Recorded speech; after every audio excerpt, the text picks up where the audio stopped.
Boa noite a todas e a todas, aos nossos convidados, aos internautas que começam a acompanhar a nossa live de hoje, cujo tema é os socialistas e as eleições.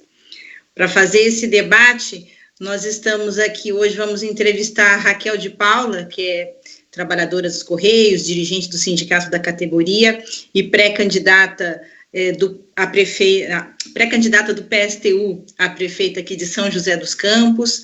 Estamos também com o Toninho Ferreira, presidente do PSTU aqui de São José, o Ernesto Gradella, dirigente histórico aqui também do partido na cidade, e a Lari Comodaro, a nossa jovem que é militante do movimento Rebeldia. Para que os socialistas participam das eleições, né, como atuam os revolucionários em uma prefeitura ou em uma Câmara de Vereadores, a diferença entre a democracia no capitalismo e a democracia operária. Vamos falar de vários temas essa noite. Bom, antes disso, vamos começar aqui com aqueles nossos lembretes, aqueles nossos recados, né, iniciais. Pedir aí que todo mundo que está nos acompanhando envie, compartilhe aí o link da nossa live para divulgar, trazer mais gente para fazer esse debate conosco. Curtam, compartilhem, comentem, podem fazer perguntas que a gente vai tentar aqui, né, responder, abordar todos os temas aqui ao longo do nosso debate de hoje. Lembrando também que essa live, na sequência, dentro de alguns minutos depois que ela encerrar, ela também já vai estar disponível no link do nosso canal do YouTube, é o PSTU Vale, é só procurar lá. Então, de repente, um amigo, um familiar, um colega de trabalho, alguém que perdeu, né, não pôde assistir agora nesse horário, você pode mandar o link e assiste direto no YouTube. Também vamos avisar, depois a gente vai voltar nesse tema aí ao longo da nossa live, que o PSTU vai realizar a sua convenção, o ato político das suas candidaturas, né, socialistas, no dia 31 de agosto. A edição José dos Campos vai ser no dia 31 de agosto. E o PSTU de Jacareí realiza no dia 3 de setembro. Depois, ao longo aqui da nossa live, a gente vai trazendo mais informações para vocês, ok? Então, sem mais delongas, vamos aqui chamar os nossos entrevistados, e eu já vou começar com uma pergunta aqui, pedir que eles já façam a saudação inicial para vocês, mas já comecem aí respondendo a nossa entrevista de hoje. Para começar, eu vou escolher o Toninho. Toninho já vai começar aqui quente já. Toninho, o nosso tema, né, é os socialistas e as eleições. Eu acho que para a gente começar essa entrevista, eu acho que é importante a gente contextualizar como que acontecerão, em que cenário que acontecem essas eleições este ano. Queria que você falasse um pouco desse cenário, né, como é que a pandemia vai afetar as eleições municipais em todo o país esse ano. Vamos começar por esse tema? Vamos começar com você, depois a gente pode ir na sequência. Pode ser a Raquel, o Gradella e depois a Larissa. Queria que vocês fizessem uma saudação e já entrassem nesse tema com a gente.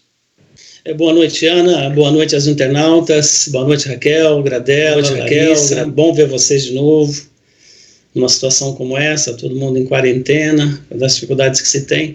E as eleições vão se dar nesse ambiente, Ana. Vai se dar uma eleição dentro de uma pandemia, porque nós não acreditamos que a pandemia vai acabar até novembro, acho que vai ser dentro de uma pandemia ainda, mais quase 110 mil mortos no país, ou seja, uma eleição que vai se dar sobre uma montanha de cadáveres, infelizmente, por irresponsabilidade do governo federal, sem dúvida nenhuma, que na verdade, ele fez brincadeira com as mortes, com tudo isso que está acontecendo, né? Fazendo chacota de tudo que acontece. Mas também por responsabilidade do governo do Estado, do governo municipal, tudo isso que a gente vem falando. E as eleições, então, vão se dar dessa maneira, numa situação bastante difícil. Nós achamos que a vida não vai melhorar depois da pandemia para a classe trabalhadora, para a população pobre, não vai existir isso.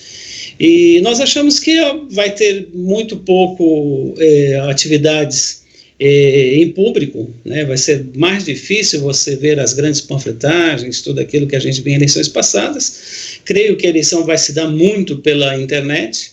as redes sociais vai ser fundamental nessas eleições, me parece que seria isso. E também são eleições que nós vamos já ver as novas regras sendo colocadas em prática, né? Por exemplo, não é possível mais ter coligação, não, um candidato tem que alcançar pelo menos 10% do quociente eleitoral para ser eleito, tem uma série de mudanças que vão acontecer para essas eleições. Então, acho que é uma eleição dentro de um novo patamar. Bom, não tem coligação para vereador, né, na chapa proporcional, mas com coligação para a chapa majoritária, aqueles que fazem coligação na chapa majoritária. O que não é o nosso caso. Nós dificilmente fizemos coligações na nossa história, nós achamos que cada um tem que aparecer com seu programa, e o que nós vamos fazer de novo é isso, aparecer com o nosso programa na defesa dos trabalhadores e na defesa da população pobre. Vai ser uma campanha difícil, eu não tenho dúvida disso. Difícil no sentido da dificuldade que vai ter de fazer campanha, mais pelas redes sociais do que qualquer outra coisa. Seria isso.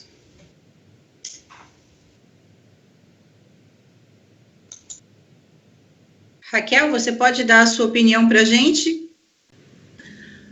Bom, primeiro, boa noite a todos que estão nos acompanhando nessa live. Boa noite, Ana, Toninho, Gradela, Larissa. Bom, para além dessas questões técnicas que o Toninho colocou, de regra mais geral das eleições, e o fato da gente estar no meio de uma pandemia, né, que já matou mais de 100 mil pessoas no país, a gente vai entrar numa eleição com grandes ataques aos direitos da classe trabalhadora, com muita retirada de direito, com muito desemprego, com muita gente passando necessidade, aumentando a pobreza. Então, é um momento que vai ser difícil fazer campanha eleitoral, mas, por outro lado, a gente vai existir a necessidade de debater esses assuntos com a população, né? O que, de fato, vai ser o pós-pandemia e o papel que cumpre os governos que estão aí no parlamento, né? Que não é a favor e nem é defendendo os direitos de quem mais precisa, né? A gente ainda continua vendo as filas enormes na frente dos bancos, as pessoas precisando do auxílio emergencial neste momento crucial para a vida das pessoas, e mesmo assim o governo ainda continua fazendo vistas grossas para a questão da pandemia, para a quantidade de mortes, mas também para a necessidade das pessoas, né?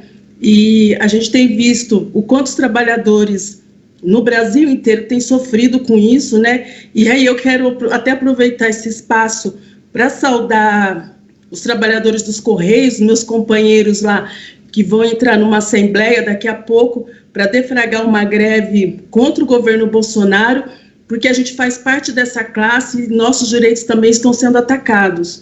Então, pode ser uma greve importantíssima, com certeza, uma greve nacional, e que precisa dar resposta para o governo Bolsonaro, para o Floriano Peixoto, que é presidente dos Correios, no momento que a gente mais precisa garantir o emprego, garantir nossos salários e garantir nossos direitos, os governos e os grandes patrões estão atacando justamente nas nossas necessidades. Então, as eleições, para além de tudo que o Toninho falou, vai se dar nesse cenário de precarização, de desemprego, mas com certeza, por outro lado, a gente acredita que vai haver muita luta, porque a classe trabalhadora não vai ficar quieta, mesmo no momento de eleição, vai ficar quieto diante desses ataques que têm acontecido e a quantidade de desempregados no país. É isso. Gradela, é a sua vez.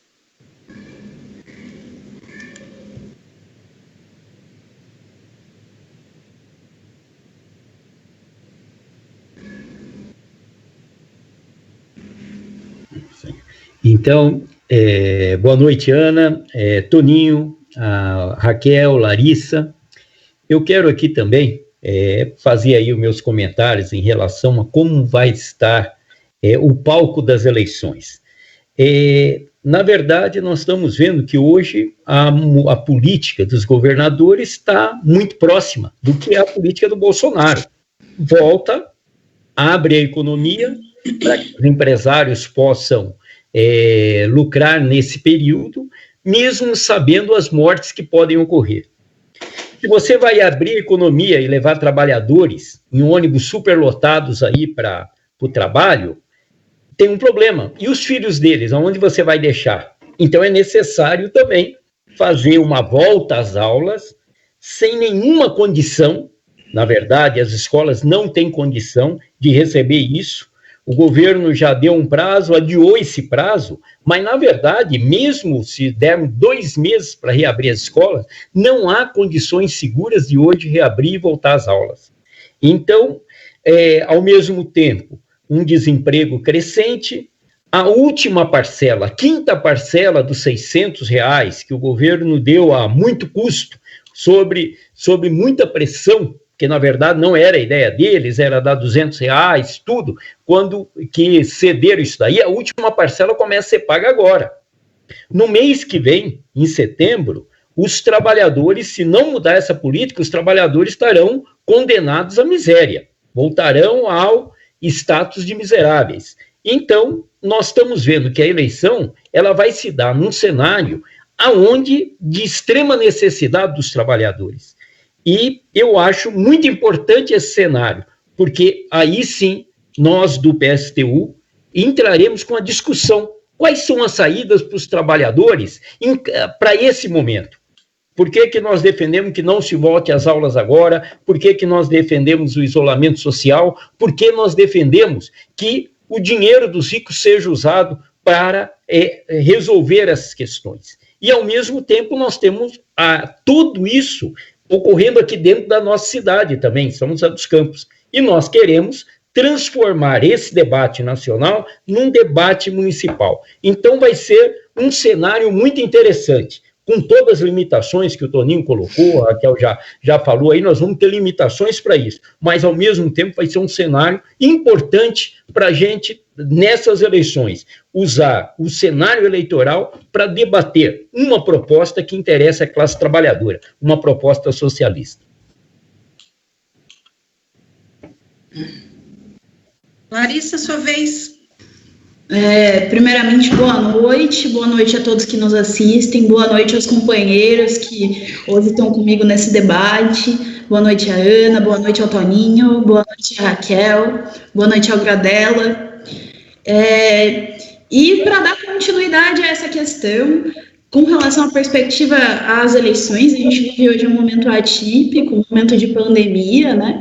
Numa situação na cidade em que nada fez o prefeito Felício Ramute para garantir minimamente o isolamento social da classe trabalhadora. A gente percebe hoje que a periferia, os bairros mais pobres da cidade, são os bairros que têm maior número de infectados, né? E não só isso, mas nacionalmente, 1/4 da juventude perdeu seu emprego durante esse momento. Então, a juventude está muito prejudicada com a pandemia, né? A gente perdeu os nossos postos de trabalho, os mais oprimidos da juventude estão mais ainda precarizados, né? Em situações ainda mais vulneráveis. Junto disso, outras problematizações com relação à questão da juventude que estuda, né? Então as escolas estão muito precarizadas. A gente vê, como bem disse o companheiro Gradella, né, a retomada das aulas nesse momento de pandemia, onde as escolas não conseguem conter nem mesmo o piolho dentro da escola e querem conter o coronavírus, né, fazendo a retomada das aulas, colocando em xeque a segurança de diversos, não só estudantes, mas a família dos estudantes, né, e pegando um pouco nessa linha, né, são os jovens. Eu vi um dado da cidade de São Paulo, que é a juventude que mais se infectou e mais foi prejudicada, né? Maior número entre os mortos e infectados, pelo menos no município de São Paulo, mas é um debate que também nos cabe aqui a refletir, que mais foi prejudicada com relação a essa pandemia, né? E isso é reflexo de falta de política para garantir o isolamento social das pessoas, para garantir que as pessoas tenham a quarentena, para que a gente proteja a nossa vida. A gente corre o risco de vida pegando o ônibus, indo até os nossos locais de trabalho, né? Hoje a gente vê que o centro praticamente reabriu completamente e outros setores da cidade estão funcionando normalmente, como se não houvesse uma pandemia na cidade, no país, que aumenta ainda mais o número de casos, né, e coloca ainda mais pessoas em risco.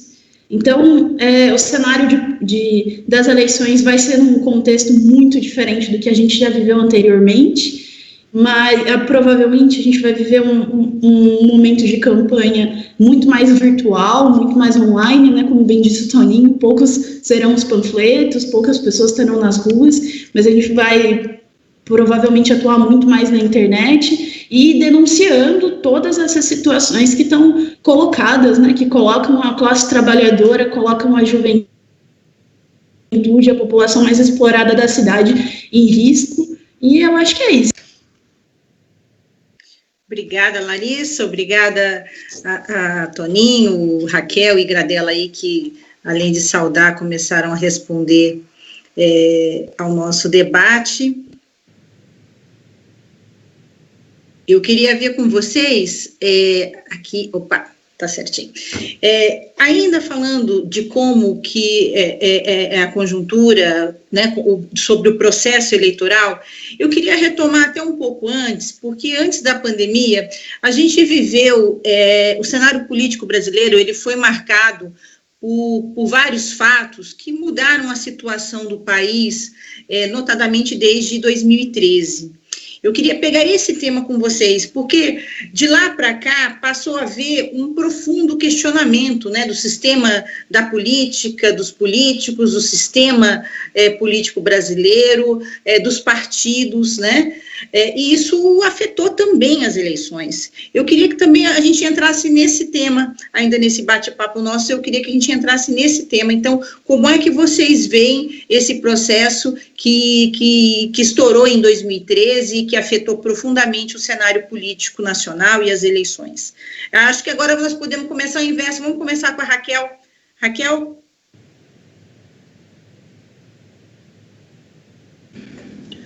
É verdade, né, Ana? Desde 2013, fora a crise econômica, né, que se arrasta desde 2008, né, tem havido grandes mudanças, né, de comportamento e de pensamento da população em relação às eleições, né?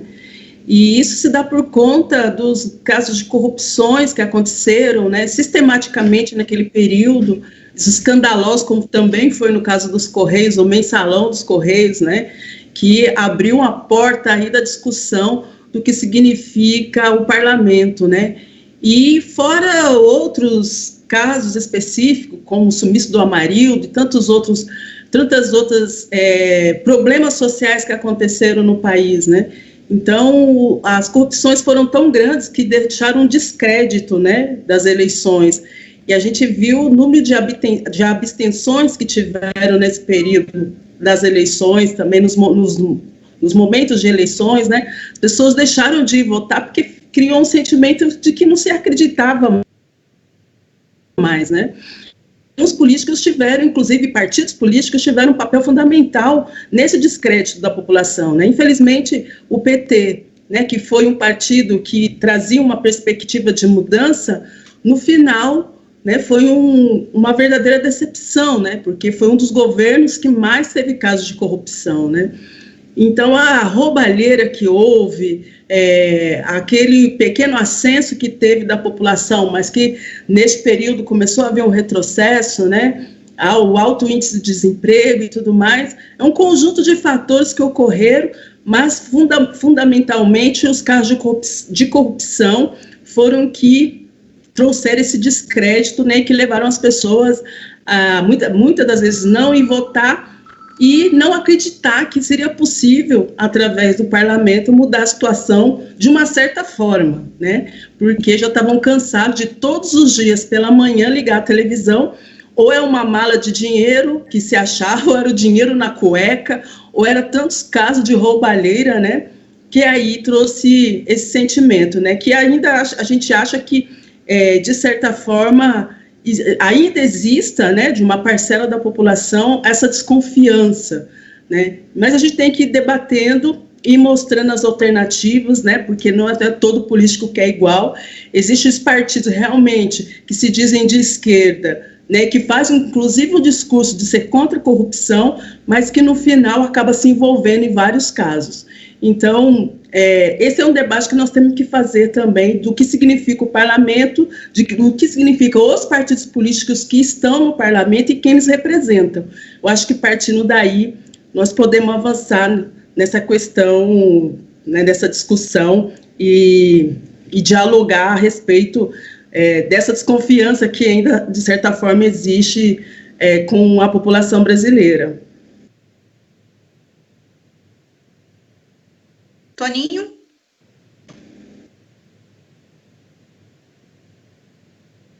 Oi, Ana. Não, eu penso isso que a Raquel fala. Na verdade, em 2013, houve uma mobilização muito forte de milhões e milhões de pessoas nas ruas, a juventude, basicamente, mas a população de conjunto. E não entendeu direito o que aconteceu em 2013, porque foi realmente uma revolução nesse sentido. E se a gente for lembrar o que as reivindicações que se tinham, como, por exemplo, tarifa zero, a questão de saúde padrão FIFA, porque estava às vésperas da Copa do Mundo, e todas as indicações que se tinham eram corretas, eram absolutas. Nós falávamos lá que era preciso ter uma saúde padrão FIFA, ou seja, uma boa saúde, mais investimento na saúde, mais investimento na educação e todas essas questões que estavam colocadas lá. Agora, aquelas reivindicações de lá são exatamente as mesmas de agora, porque nada mudou. Nós estamos vendo nessa pandemia os trabalhadores da saúde, a dificuldade que se tem para poder trabalhar, falta de tudo, desde o esparadrapo, falta gases, falta tudo na saúde, a dificuldade que se tem. Nós vimos, inclusive, nos jornais de hoje, que o governo vai dedicar mais dinheiro, 5 bilhões a mais de dinheiro, para o setor de defesa, ou seja, para as Forças Armadas, do que para a saúde, para a educação. Então, é a forma que esse governo vê tudo isso. Agora, principalmente daquelas mobilizações todas, nisso que a Raquel falou, é que a população estava contra a chamada democracia burguesa, ou seja, você tem direito a votar, só que você não decide nada. Depois que você elege, eles chegam no parlamento, ou chegam no governo, chega no executivo, e faz exatamente aquilo que interessa aos grandes banqueiros, aos grandes empresários, à elite política do país, e para nada para o povo. Então, nós achamos que eles tinham razão, que a população tem razão, está certo em mobilizar contra a democracia burguesa, porque essa democracia que eles chamam de democracia representativa, que na verdade representativa não tem absolutamente nada, depois eles vão representar outro setor, não aqueles que os elegeu, porque eles vão na campanha eleitoral, vai ser assim no futuro, vão pedir voto para a população pobre, quem vota, a população pobre vota, os trabalhadores votam, e eles vão fazer outra coisa.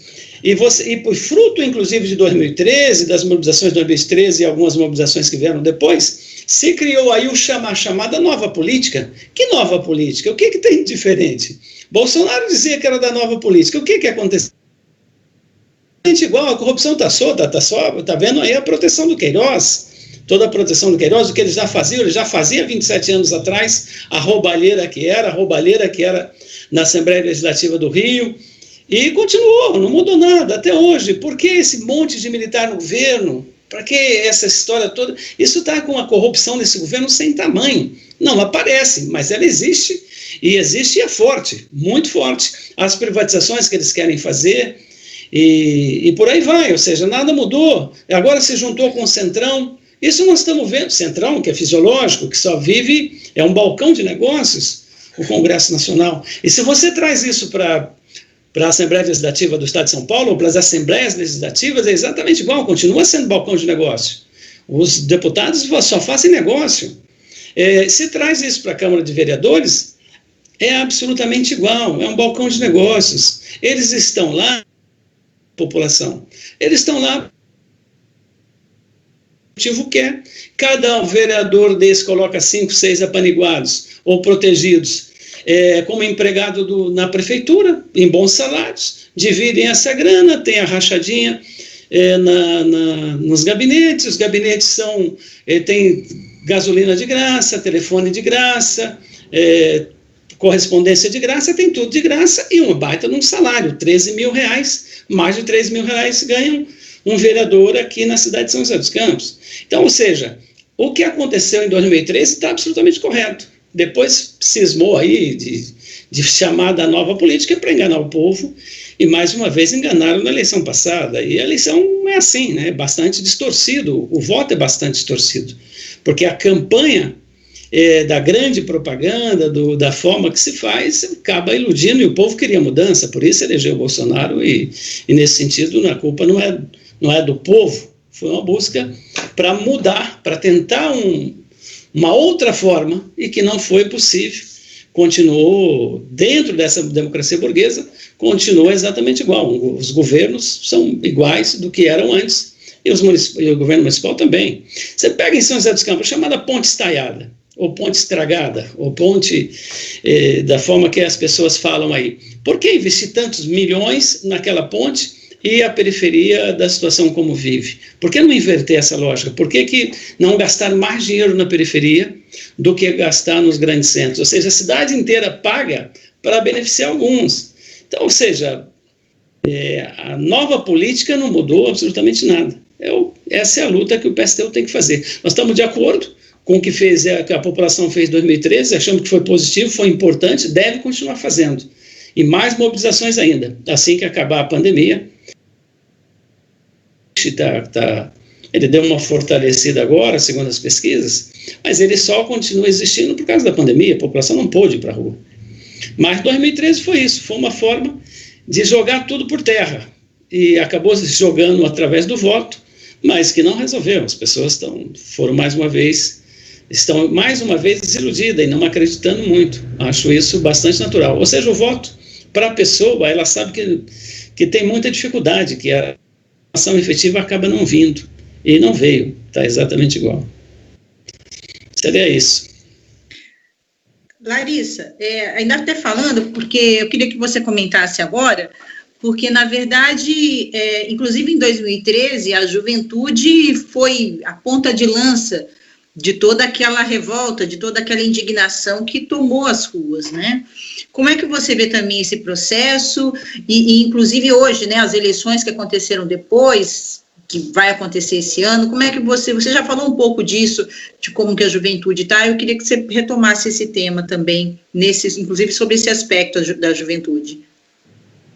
Então, na verdade, é exatamente isso, né? O que estoura 2013 é um sentimento da juventude, né? São as lutas contra o aumento da passagem, que trouxeram aí à tona toda a falência de um sistema inteiro, né? Que colocou em xeque e trouxe para a juventude uma experiência muito diferente. Porque eu acredito que essa descrença com relação aos votos e que leva a juventude, por exemplo, em 2018, não só a juventude, mas no Vale, a gente bateu o recorde de votos nulos e brancos, como nunca tinha acontecido antes aqui na região.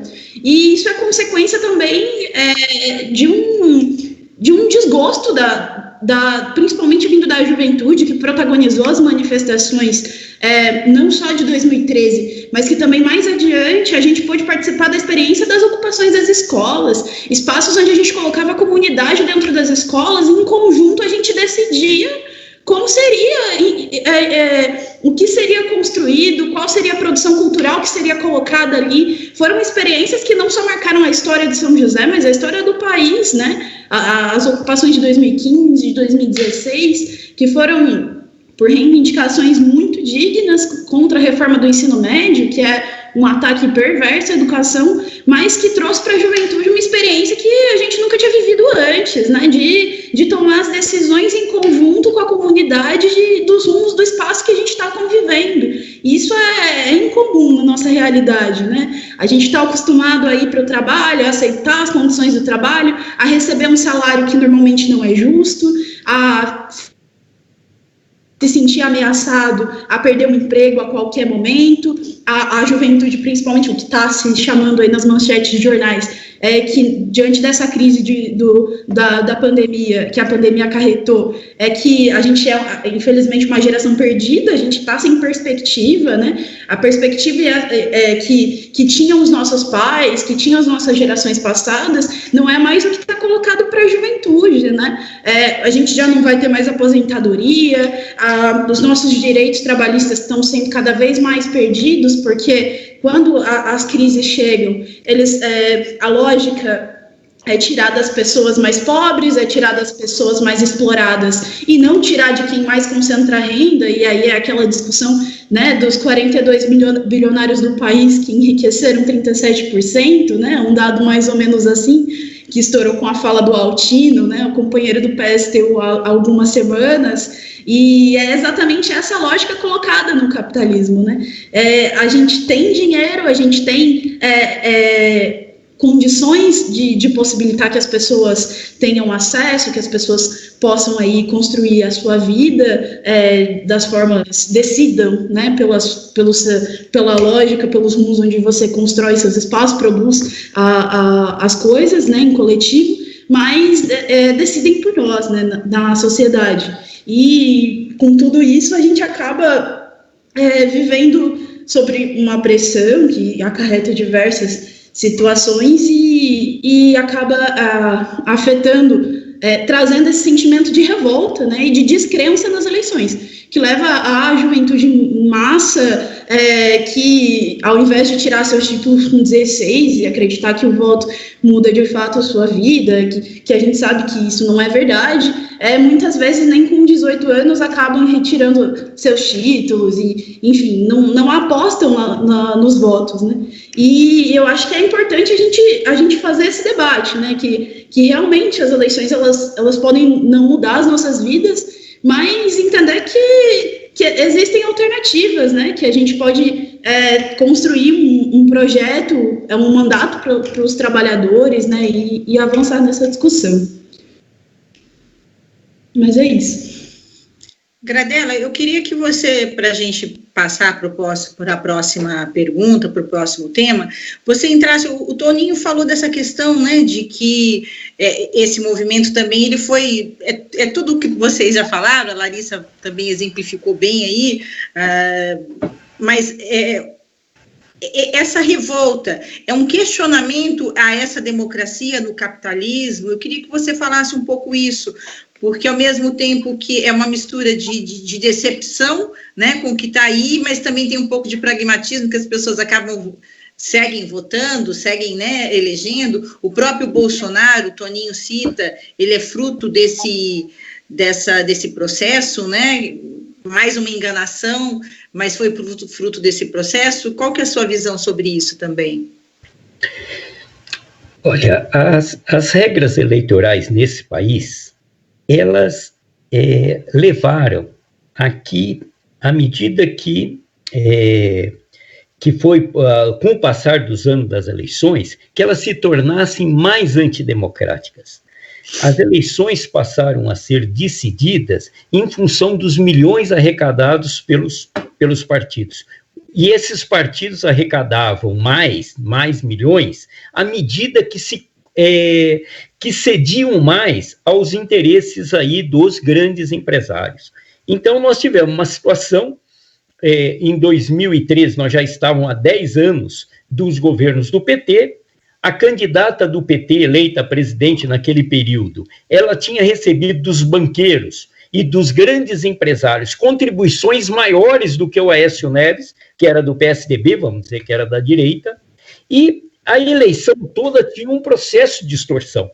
Os deputados eleitos eram deputados que já vinham, que não é que eles chegavam lá no parlamento e se tornavam corruptos, eles já entravam com uma proposta de se corromperem nesse processo. Por quê? Porque eram financiados pelas empresas para defender o interesse dessas empresas. E as empresas, nós sabemos aqui no Brasil, não atuam, na verdade, com nenhuma legalidade. E se puderem assaltar o Estado, conseguir tirar do Estado parte parte das verbas públicas para aumentar os seus lucros, mesmo que prejudique a população, essas empresas vão fazer isso o tempo todo. Então, haviam regras eleitorais que facilitavam esse processo de eleição e diminuiu a representação dos trabalhadores. Ao mesmo tempo, quer dizer, os partidos envolvidos nesse rolo e a população vendo que não mudava, quer dizer, 10 anos de PT e o país continuava injusto do mesmo jeito. Então, foi muito importante 2013. Marcou e forçou, de alguma maneira, que o parlamento aventasse a tal reforma política, por várias e várias vezes falando. Algumas reformas foram feitas, mas, na verdade, para manter a mesma dominação que nós temos hoje. Então,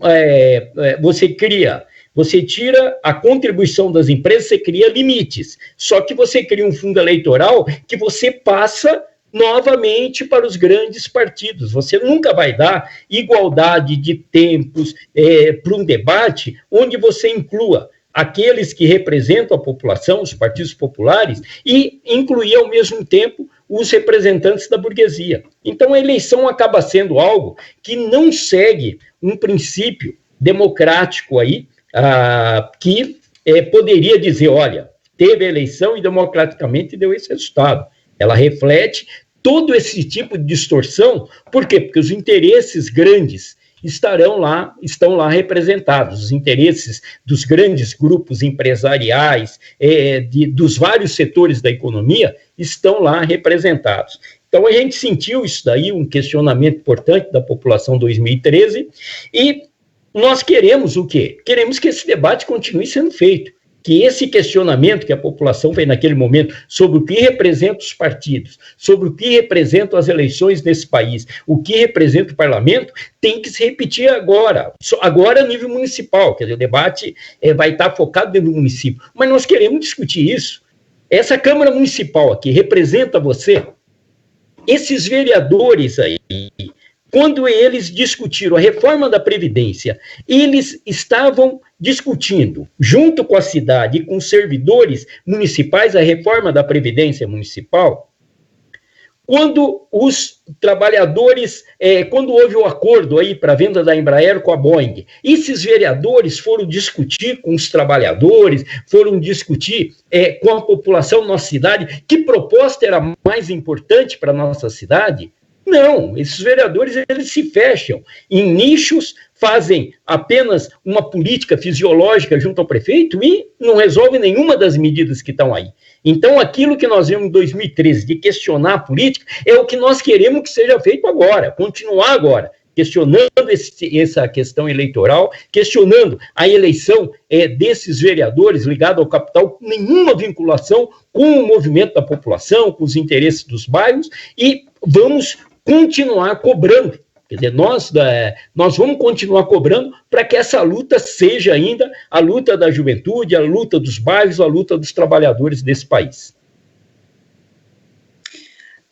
Até pegando um pouco, gente, um pouco do gancho do que o Gradella fala agora, eu até queria entrar já na próxima pergunta, que é, né, uma vez que a gente levanta aí toda essa questão, né, de que desse processo que é as eleições, enfim, desse processo, inclusive, de 2013, que questionou todo esse ordenamento político, o falso também, né, que depois acabou sendo, como acho que o Toninho cita, né, o Bolsonaro, ele tentou se apropriar desse discurso de combate à corrupção de forma muito demagógica, inclusive, né, que é o que a gente vê aí, o Queiroz e tudo mais, repetindo, inclusive, o que ele tanto criticou e acabou recebendo uma parte de votos em razão desse discurso supostamente contra a corrupção. E aí eu acho que vamos começar com você, Raquel, novamente, para a nossa próxima pergunta. Então, dentro desse cenário, a gente sabendo, né, como que é esse processo, toda essa questão antidemocrática, esse jogo de cartas marcadas, inclusive, para que sempre favorece os poderosos, que o Gradella bem falou. Como é que você vê, então, por que e para que os revolucionários, os socialistas participam das eleições? Com que objetivo, né? Com que proposta? Como é que acontece essa participação? Para quê?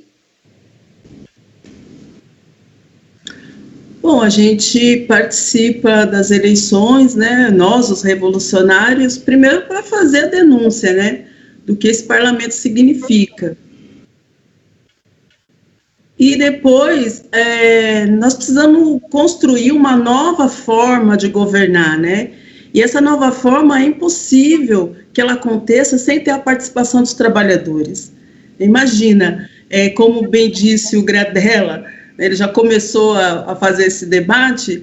Imagina que na Câmara de Vereadores, né, essa forma de clientelismo, né, de os vereadores apadrinhar alguns bairros e dali fazer o que eles querem, a gente acha que é errado, porque a gente está no parlamento para fazer e atender a necessidade das pessoas, né?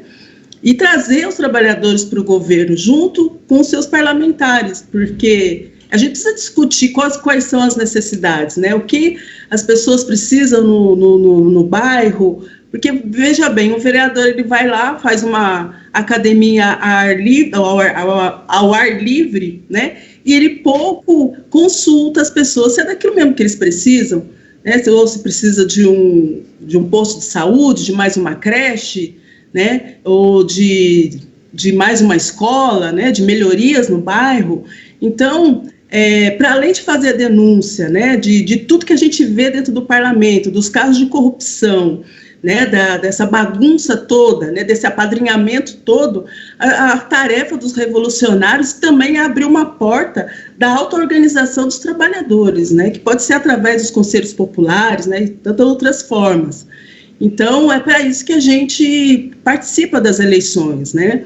Participa das eleições, está dentro do parlamento.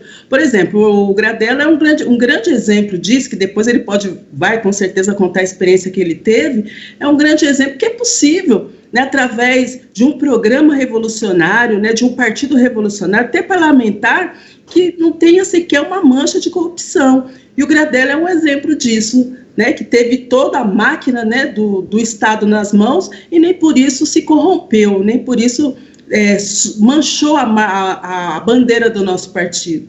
Então, é isso, é para isso que a gente participa, para fazer esse debate, para ajudar na auto-organização dos trabalhadores, para fazer a denúncia do que significa o parlamento, do que acontece de fato por trás dos bastidores, que muitas das vezes a gente não sabe, né, e para ajudar na auto-organização dos trabalhadores, né, para abrir caminhos de auto-organização, de construir proposta que de fato atenda à necessidade daqueles que mais precisam. Toninho, você pode falar sobre esse tema também, essa pergunta do porquê e para que os revolucionários, os socialistas participam das eleições? Posso e gosto de falar sobre isso, Ana. Gosto muito de falar sobre isso. Veja só, nós não acreditamos que a mudança na sociedade vai se dar através das eleições. O PSTU não acredita nisso. Nós acreditamos que uma mudança efetiva só se dá se tiver uma ruptura, certo? Se tiver uma ruptura e transformar efetivamente a sociedade, ou seja, com grandes mobilizações, a massa na rua, para exigir transformações, e foi assim, a história da humanidade foi essa. As grandes mudanças somente através de grandes mobilizações, de rupturas com o sistema que tá vivendo. Não houve mudança que não foi assim. Ou alguma catástrofe grande que aconteceu na humanidade, as próprias guerras, tudo isso. Agora, através da eleição é difícil mudar, não transforma, e nós não vamos ver ilusões, nós não vamos vender ilusões para os trabalhadores e para a massa. Agora, nós achamos muito importante, fundamental estar participando, os revolucionários estarem no parlamento, os revolucionários estarem dentro de um organismo desse, que é da democracia burguesa, é parte do sistema, é parte do regime, mas é fundamental, mas a gente está aí. Isso nós não temos dúvida disso e pensamos dessa maneira. Pensa aqui comigo, se porventura a gente tivesse uma prefeita como a Raquel, ela ia estar olhando lá para o Aquários, estava olhando lá para o Colinas, ou a Raquel estava olhando para o Campo dos Alemães, para o Bairrinho, para o Novo Horizonte, para Águas de Canindu, para Santana, Alto de Santana, bom, e todos os bairros mais distantes daqui. Nós achamos que é isso, porque é para quem governa, não é nem a pessoa que está lá, é para quem governa. E se ele é um empresário, ele vai governar para empresário, é assim que se faz. E muitas vezes tem até um trabalho, como foi o caso do Lula, que na verdade quando chega vai governar para os grandes empresários. Infelizmente é assim, porque na verdade é aquilo que o Gradella falou, é quem mantém, quem paga a eleição. E a eleição foi se tornando cada vez mais cara e levou no que a gente assistiu durante esse período todo. Agora imagina aqui comigo, se por acaso a gente tivesse aí 1, 2, 3 vereadores do PSTU nessa Câmara Municipal, a qualidade da Câmara Municipal iria mudar, porque um revolucionário ajuda a mudar a qualidade de uma Câmara como essa. No mínimo, eles iam ter que roubar mais escondido. Não dava para roubar abertamente à luz do dia. Isso eles não iam conseguir fazer. Por exemplo, um monte de apaniguado que seja contratado pela prefeitura, no mínimo denúncia teria. Nós vemos de vez em quando a oposição aí, hein? A oposição, a chamada oposição, a voz faz um voto contra, mas é um voto meio de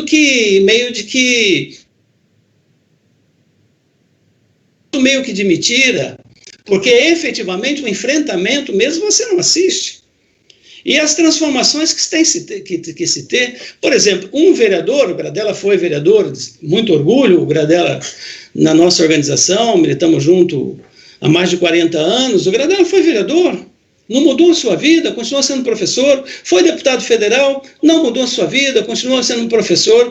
Por que isso? Porque o salário de um parlamentar do PSTU não pertence ao parlamentar. Esse salário pertence ao partido. E o partido, esse dinheiro, ele vai investir aonde ele achar que deve, ou seja, na luta do povo, na luta dos trabalhadores, na luta do povo, movimento popular. Esse dinheiro vai servir para isso, para a construção de mais luta, e não para servir para pelegar um vereador, como acontece hoje. Nós somos o único partido no país que defende uma proposta como essa, e nós achamos que é correto. Todos aqueles, a Gradella é pré-candidato, Raquel pré-candidata, todos os nossos pré-candidatos, eles sabem que assim, eles são candidatos já com isso certo.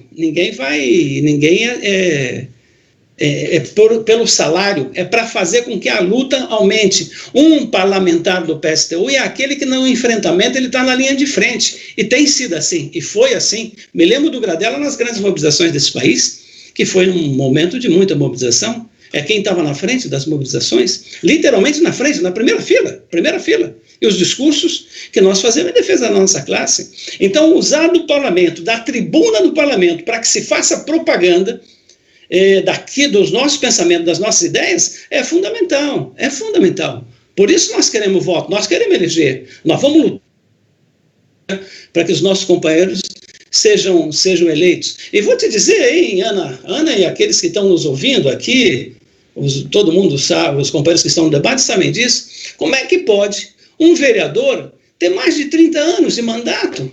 A única coisa que fez na vida foi ser vereador. Tem deputado que tem 40 anos de mandato.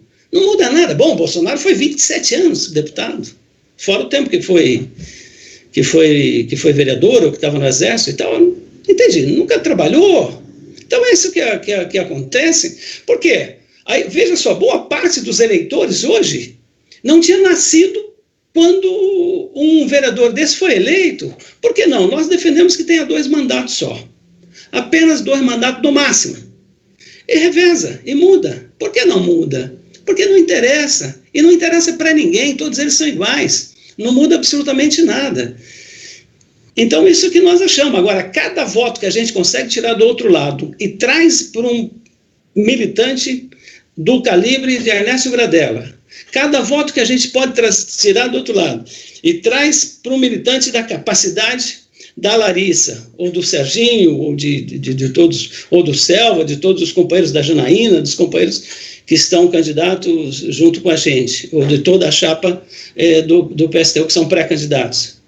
Gente, isso muda, sem dúvida, porque isso nos abre a oportunidade de fazer muita propaganda das ideias do partido e tal, das ideias revolucionárias. Então, nós participamos da eleição nesse sentido. E acho fundamental. E olha, queria dizer a vocês, nós vamos com garra, determinação e com vontade para essas eleições esse ano. Montamos uma boa chapa, né? Raquel, Mancha, né, Larissa, Gradella, todo o pessoal todo aí, que achamos que é possível. a gente poder, no mínimo, fazer uma fiscalização decente e defender a nossa classe. No mínimo isso. Isso que nós queremos fazer. Eu queria, na verdade, dar um gancho, eu queria passar para o Gradella, antes de passar para a Larissa, mas para a gente tentar, além de seguir nas nossas perguntas aqui, tentar também responder alguns comentários, algumas perguntas que estão entrando aqui do pessoal que está acompanhando a nossa live. Então, vou começar com uma aqui, daqui a pouco a gente vai tentando responder, tá, gente? Tá ok, gente? Mas aqui, o Vitor Portesani, ele faz uma observação, Gradella, eu queria que, acho que na resposta aqui, que você entrasse nesse tema. Ele faz uma observação seguinte, que o discurso anticorrupção, ele é uma armadilha, e que insistir nesse discurso, né, lembrando os exemplos dos governos petistas, isso acaba sendo facilmente pautado pela direita. Né, a gente falou um pouco de 2013, de tudo que aconteceu, né? Então ele faz essa observação. Então, que hoje, inclusive, o Bolsonaro, ele fala que é o inominável, acaba de discursar sobre corrupção no seu governo, dizendo que isso não existe, né?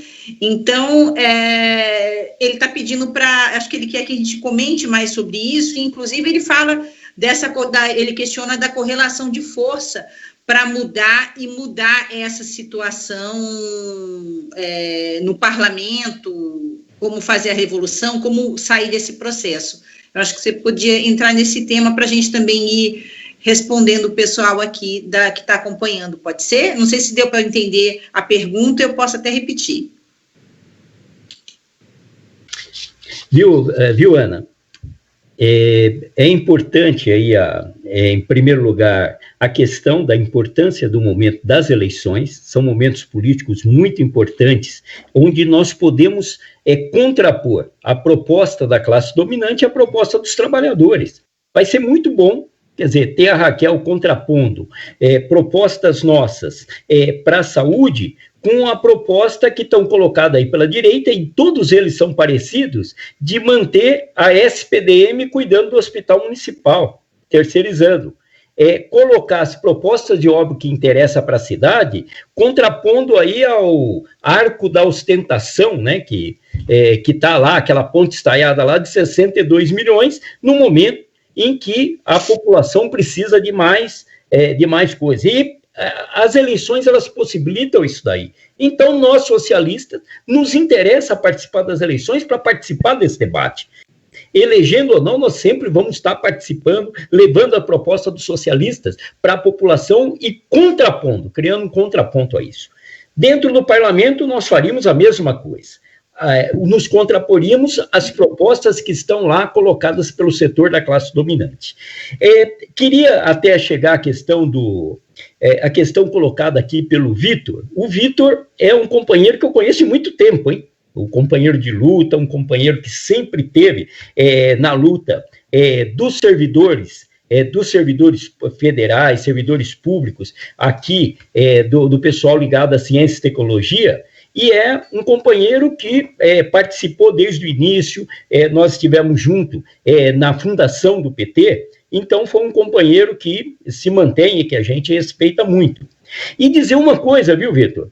Você lembra que o PT, quando começou a ganhar os seus primeiros cargos no parlamento, o PT se distinguia dos demais partidos justamente por ser o partido da ética, o partido que combatia a corrupção. Esse discurso aí foi o que transformou o PT e foi cada vez abrindo espaços maiores.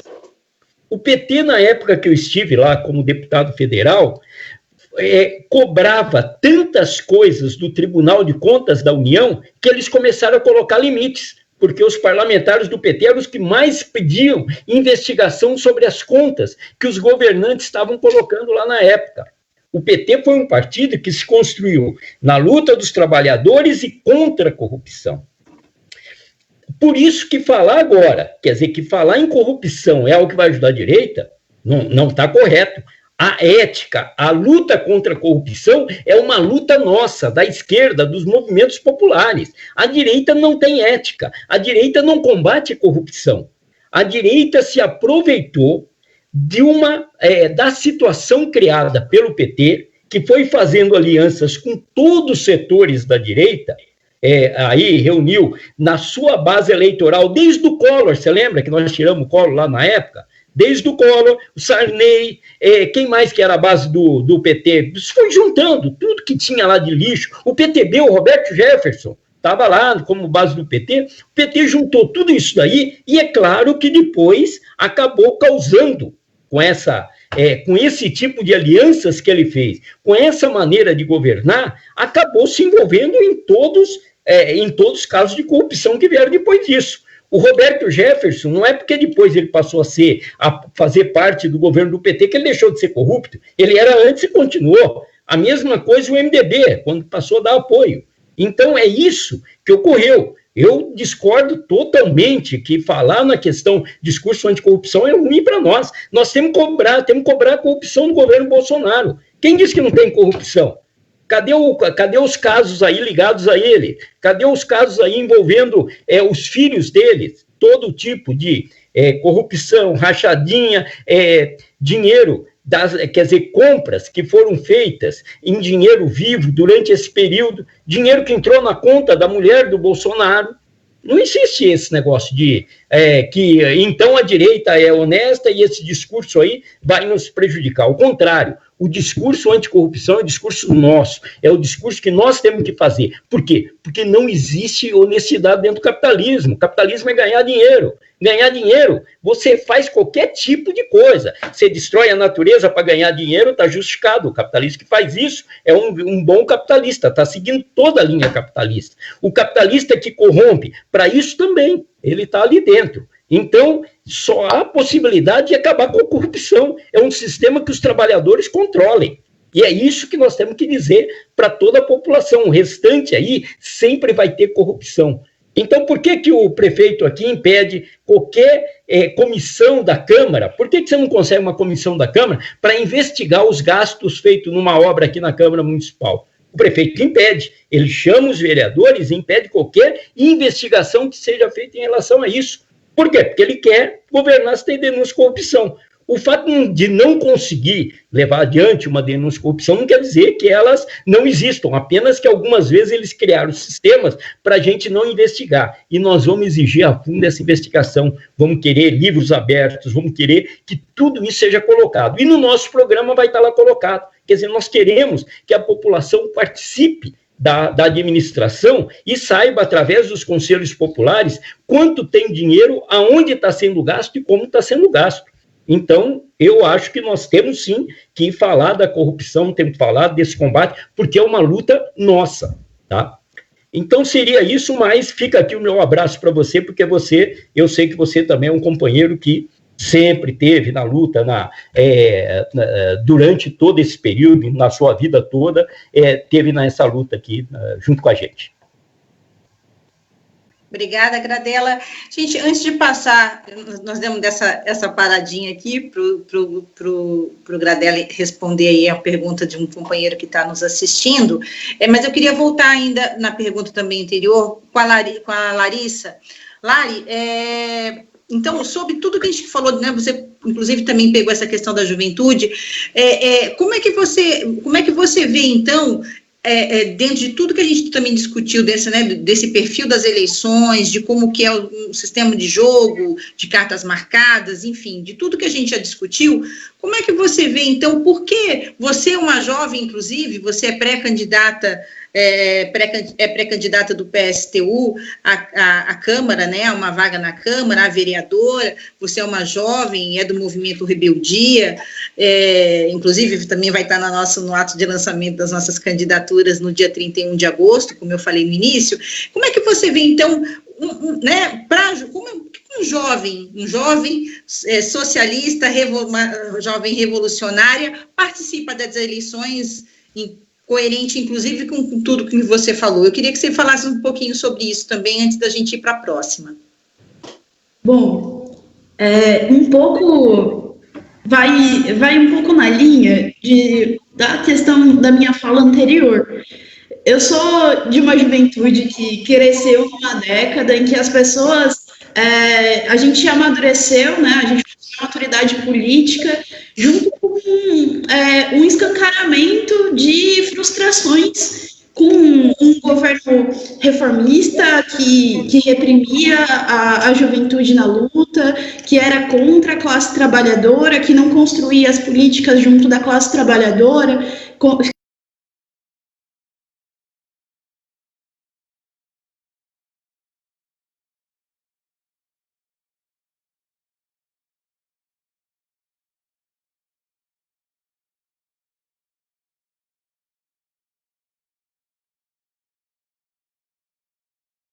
funcionário na Câmara, um mandato de um parlamentar, seja qual for o cargo, dentro do partido, ele faz parte do conjunto do partido e não individualmente, como o Bolsonaro, por exemplo, que é um candidato que se elegeu, hoje segue sem partido, sem um programa. A gente tem um programa e a gente constrói esse programa e coloca a serviço da classe trabalhadora. Como bem disseram os companheiros, a gente elegendo dentro da Câmara, a gente elegendo a prefeitura, ou seja, qual for o cargo, um cargo público dentro da cidade ou do país, a gente vai colocar a serviço e construir junto esse programa com a classe trabalhadora, e não elegendo, prometendo grandes promessas, ou colocando a serviço, como fez o Felício, de construir uma ponte de bolinho caipira, que nem mesmo passa um ônibus na região, né?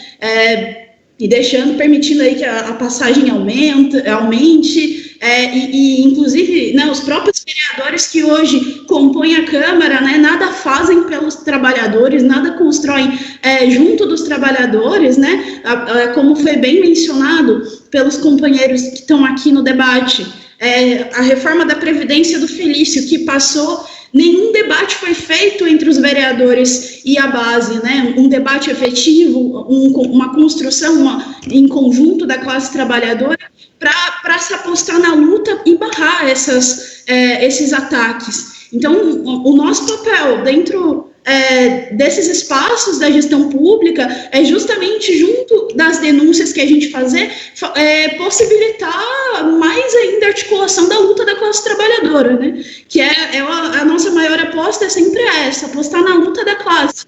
E ocupando um espaço como esse, faz toda a diferença um revolucionário ocupando a Câmara e construindo, junto dos trabalhadores, uma luta que não acontece junto dos reformistas que ocupam a Câmara hoje, que ocupam o governo nacional. Então, é importante a gente reforçar que um revolucionário eleito faz toda a diferença. Imagina uma Câmara ocupada por diversos revolucionários, faz muito mais diferença ainda.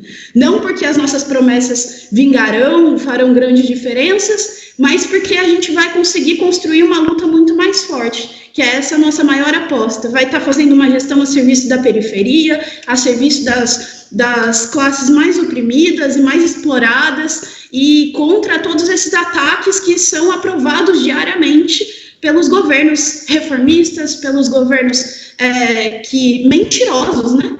Que colocam aí grandes promessas e, no fundo, não cumprem nada do que dizem. E só mais uma coisinha, né? Não cumprem nada do que dizem, mas justamente porque o capitalismo e a lógica do nosso sistema, ele não dá espaço para se colocar todas essas promessas, né, que se juntam aí junto com os pedidos de votos dos candidatos, né? Então a gente tem que ser sincero, e a gente é sincero, né? A gente vai construir junto, um mandato junto com a classe trabalhadora, é isso. Eu queria, obrigada, Larissa, eu queria me dirigir agora a Raquel. Também eu vou juntando as coisas aqui, daqui a pouco nós vamos ter que já encerrando, não é agora, tá, gente? Mas vamos encerrar daqui a pouco. Mas antes eu queria entrar num tema, nessa pergunta, vocês acabaram entrando aí na questão de um pouco do porquê a gente participa das eleições, para quê, como, de uma certa forma até como seria o diferencial de ter um revolucionário, um socialista no parlamento, né, seja na prefeitura, na Câmara de Vereadores, ou, né, não é as eleições agora, mas numa Câmara de Deputados, enfim. E tem uma pergunta aqui, Raquel, acho que essa dá para você aí, que é o seguinte, até é o Arruda, conhecido nosso, ele faz uma pergunta, brincando não, mas é uma pergunta que ele pergunta o seguinte, se um governo, com você na prefeitura, você priorizaria um corpo técnico ou político, né? Então, ele faz essa pergunta, mas eu vou entrar no outro tema também, que é um outro companheiro nosso aqui, deixa eu ver só o nome dele, é o Antônio Sebastião Luiz. Ele faz a seguinte pergunta: como seria a relação também, né, da prefeitura e da Câmara com os conselhos populares no controle nos rumos, né, da decisão dos rumos do município? Então, eu estou juntando essas duas porque o Arruda, ele pergunta como é que seria o governo, né? Como é que ele funcionaria com técnicos, com políticos, até um pouco do debate que se faz hoje, mas o Antônio também, ele entra nessa questão de que é uma bandeira do PSTU, que é os conselhos populares. Como é que seria essa relação, então, do governo, da Câmara, com os conselhos? Eu acho que você pode entrar nesse tema. Depois eu também gostaria que o Toninho também comentasse, tá, Toninho? Na sequência da Raquel. Então, né, Ana, se a gente faria um governo político ou técnico, né, eu acho que os dois, né, porque a gente precisa, né, dos profissionais, né, em certas necessidades, né, a gente não tem como dispensar isso, e o político que com certeza é o mais importante, né, para nós, né, fazer esse debate com a população, inclusive esse debate através dos conselhos populares, para nós é muito importante, né, como a gente já disse antes, várias decisões que acontecem na prefeitura, sequer a população fica sabendo, né, a não ser em grandes proporções, como foi a votação agora da reforma da Previdência dos servidores, né? Mas, no geral, as coisas acontecem por detrás dos bastidores, né? Não se discute, de fato, com a população quais são as necessidades, né? O que, de fato, as pessoas precisam, porque já foi citada aqui a ponte estaiada, né? Que a Larissa citou muito bem, né? Sequer passa um ônibus, imagina, para que serve aquela ponte que gastou milhões, né? Dos cofres públicos? Para uma pequena minoria que mora no Aquários ou que mora no Urbanova, né? E a população que mais precisam ficam a ver navios, né? Por exemplo, uma pessoa que mora lá no bairrinho, ou lá no Campo de São José, nos lugares mais longínquos, ou até nos bairros ocultos, né? Cidades ocultas que a gente conhece aqui em São José, que sequer é um bairro regulamentado, que falta desde saneamento básico, a creche, a escola, que as pessoas têm que sair lá do fundão, lá do bairrinho, para ser atendido no Novo Horizonte, né? E não se discute a questão do transporte público, né? Que vale dizer que o transporte aqui em São José é um dos mais caros do país. Agora vai ter essa mudança, que pode ser que demita muito cobrador de ônibus, né, e que com certeza vai aumentar o valor da passagem, sequer discute com a categoria, né? Então, são várias medidas que se tomam e que depois, no final, quem paga a fatura somos nós, né? Somos nós que pagamos a fatura desse descaso todo, dessa falta de diálogo que existe com a população, né? Então, os conselhos populares servem para isso, né, com representantes de bairros, representantes de ruas, trazendo para discussão, desde de decisões mínimas, né, qual é a rua que vai precisar de asfalto, aonde que a gente vai colocar uma creche, da forma que tem que ser essa creche, uma creche pública, de qualidade, para atender as crianças que mais necessitam, né? Vamos discutir a saúde com a população, que a saúde de São José dos Campos está um caos, né? A gente vê, ainda continua filas e filas de pessoas esperando uma consulta com especialista. As mulheres ainda continuam tendo dificuldade para fazer um exame de mamografia, por exemplo, né, que é um exame básico do nosso cotidiano, né, saúde. Quem precisa de um atendimento psicológico, viu, gente, tem que esperar pelo menos 4 anos na fila. Imagina que nós estamos dizendo de uma cidade que é uma das 10 cidades mais ricas do país, né? não estamos dizendo de qualquer cidade, os maiores PIBs do país, né? Que mais arrecada impostos. Mas você não discute essas questões com as pessoas, né? Então, aí vem o vereador, né, na hora agora nesse momento, né, que se faz presente nos bairros, mas que de fato não tem políticas que fazem parte das necessidades das pessoas. Então, os conselhos populares servem para isso, né, com mandato revogável, com representantes de bairros, com representantes de ruas, para discutir a necessidade, né? E é claro que em momentos como esse, como foi a reforma da Previdência do servidor municipal, os conselhos populares seriam importantíssimos, porque inclusive ia organizar não só os servidores, mas também toda uma população para ser contra, para mobilizar, para ir para a Câmara, né? Para fazer pressão sobre os vereadores e votar contra, que é um absurdo. Então, para isso é que servem os conselhos populares, é através desse mandato que a gente acha que é possível governar, né? Fora isso, é impossível, né? Fora isso, é o que a gente vê agora, é o mais do mesmo, sem nenhuma mudança, com vereadores com mandatos de mais de 30 anos, como já citaram aqui, com salário de mais de 13 mil reais, e que não utiliza dessa máquina pública para, de fato, dialogar, né, e nem satisfazer as reivindicações da população que mora nas cidades e nos bairros.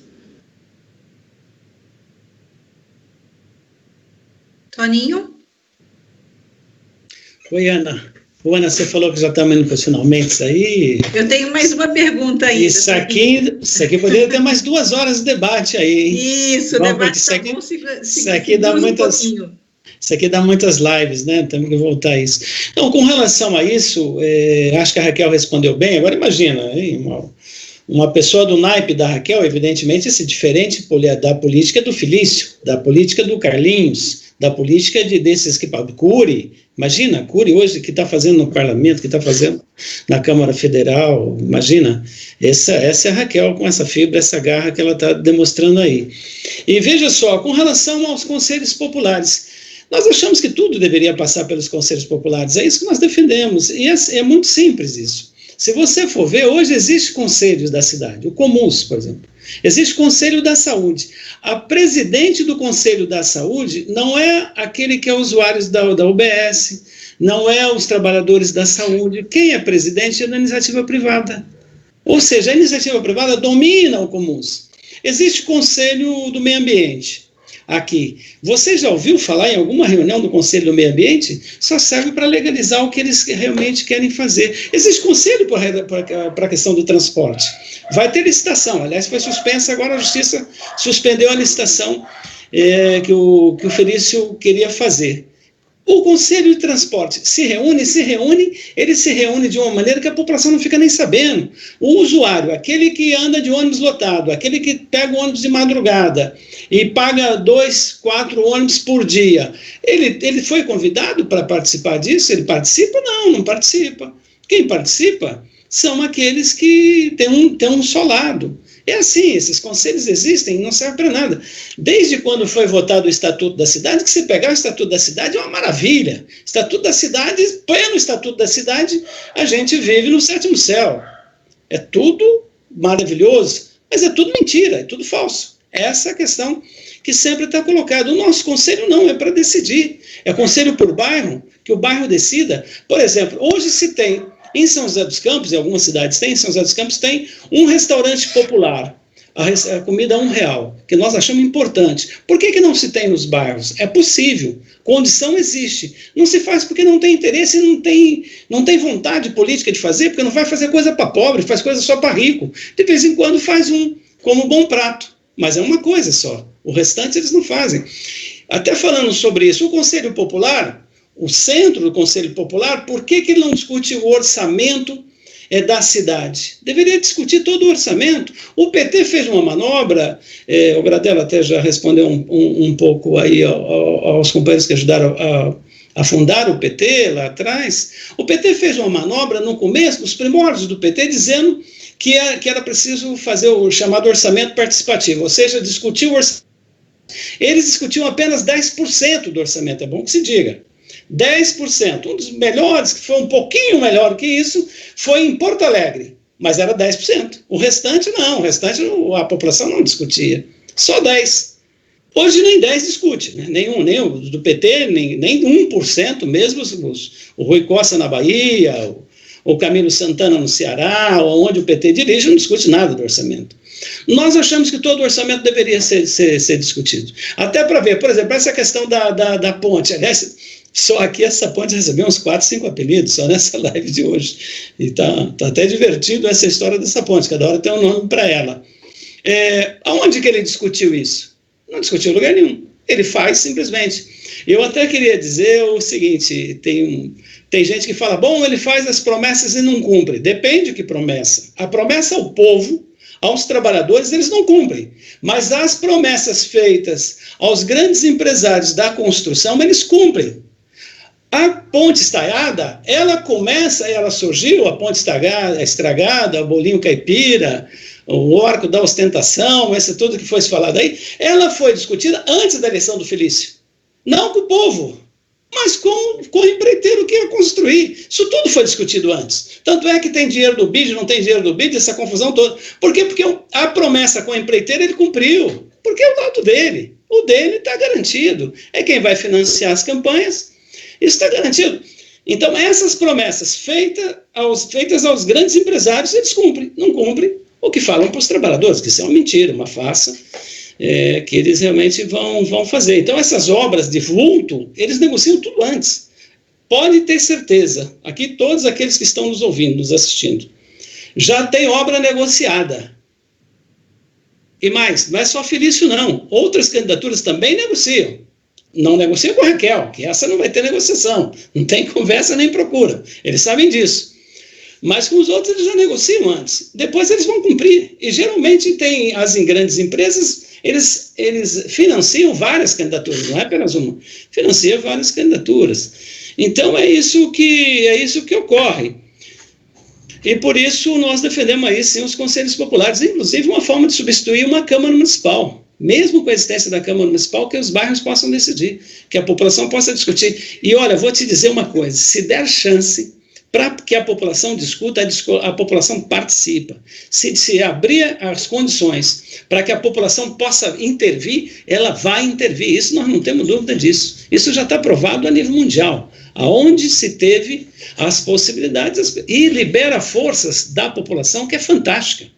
As coisas que surgem dessas reuniões, dessa forma da população se organizar, são fantásticas, em todos os aspectos. Não só na questão econômica que nós colocamos, mas na cultura, na forma, inclusive, da medicina, em tudo. Em tudo a população é muito capaz. Mas os governantes não deixam. E é dessa maneira que nós pensamos.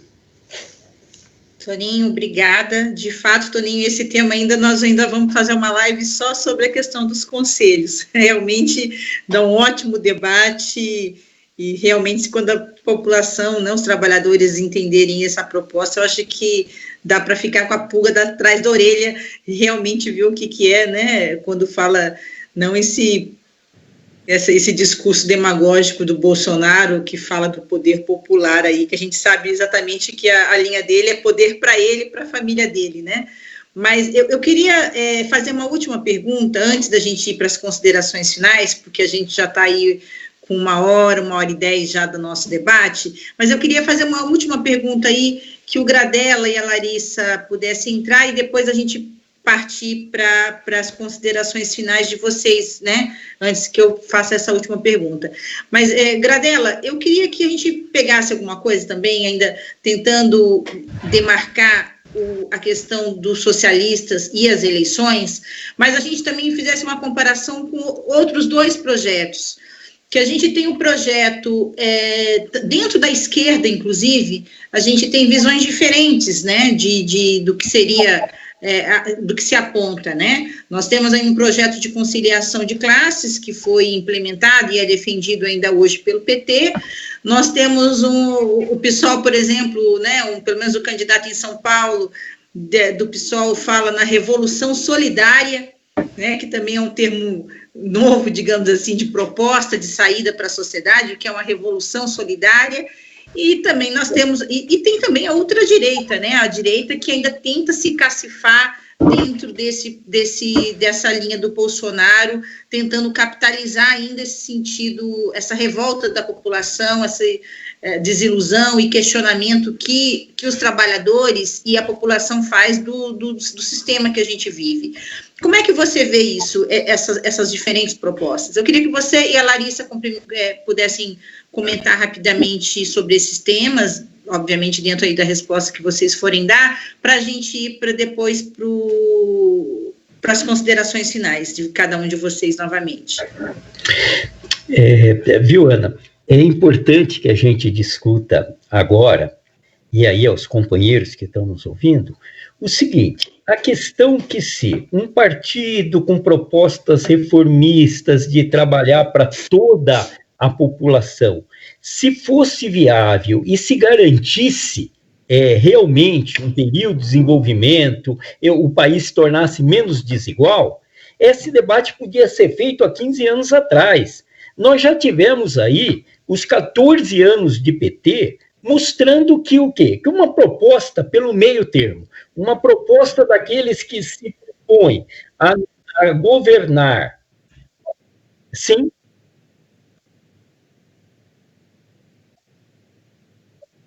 O que?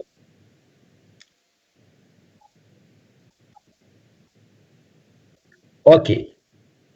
Gente, a imagem do Gradella, acho que deu o sinal da internet dele, deu um probleminha aqui, ele deu uma travada, então acho que ele já deve estar retornando, ele já deve estar retomando, a gente continua aqui, ele voltando, a gente já, vamos ver se ele já consegue voltar, senão a gente entra com, a Larissa entra com essa resposta e depois a gente vai para o Gradella.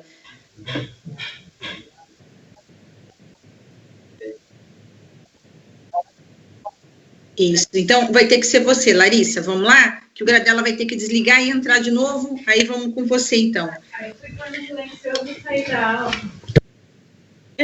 Na verdade, esse programa que é colocado, né, pela ala reformista e até pelo PSOL, né, que é conhecido como, né, no título como um partido socialista, mas que na prática reforça uma política completamente reformista. A gente tem exemplos aí do Freixo, que votou o pacote anticrime do Moro, a gente tem exemplos aí do Boulos, que é o cara que abertamente, né, ele se menciona, né, uma das figuras públicas nacionais que menciona constantemente a falta de aposta na luta de classes, né, e a fragilta nos espaços da democracia burguesa, que, como a gente vem discutindo aqui, ter um revolucionário atuante dentro desses espaços é importante para que a gente fomente a luta da classe trabalhadora, para que a gente atinja nossas conquistas através da luta.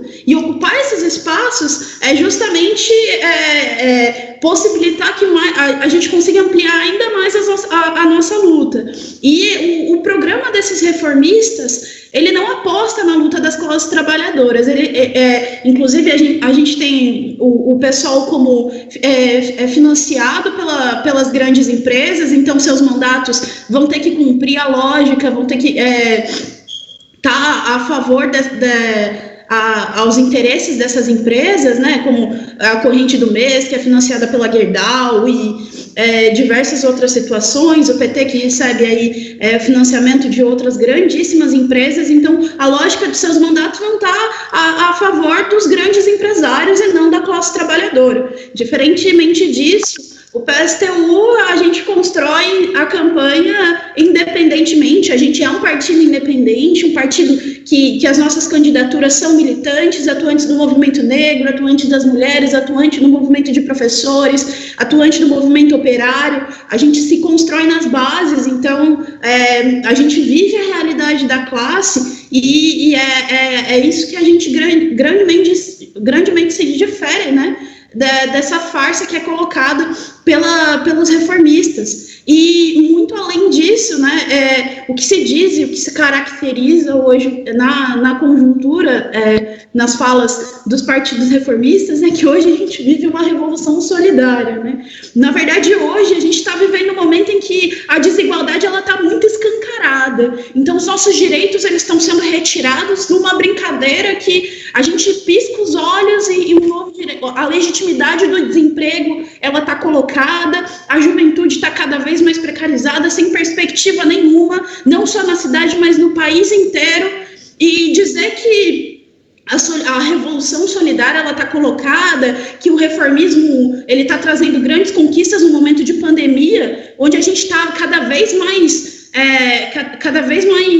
sem possibilidades, né? O capitalismo ele está colocado como um grande fracasso para a gente nesse momento, se aproveitar da ilusão que está colocada na maior parte da classe. Então, reforçar, né, que a gente está... eu acho que esse debate ele é importantíssimo, justamente porque essa discussão ela tem que colocar à tona também as denúncias que são colocadas, né, do sistema que é completamente falido. Enfim, eu acho que é isso. Gradella voltou? Pode responder essa pergunta para a gente também, Gradella? Sim. Dilma, gostaria de começar, então, dizendo o seguinte, olha, depois de todo esse tempo que nós tivemos de governo petistas, está mostrado que uma linha de trabalhar para governar para a burguesia, garantindo tudo que ela quer, todos os lucros dela, e ao mesmo tempo dizer que vai atender os trabalhadores, mostra-se uma proposta inviável. O PT ficou aí todo esse tempo e não conseguiu.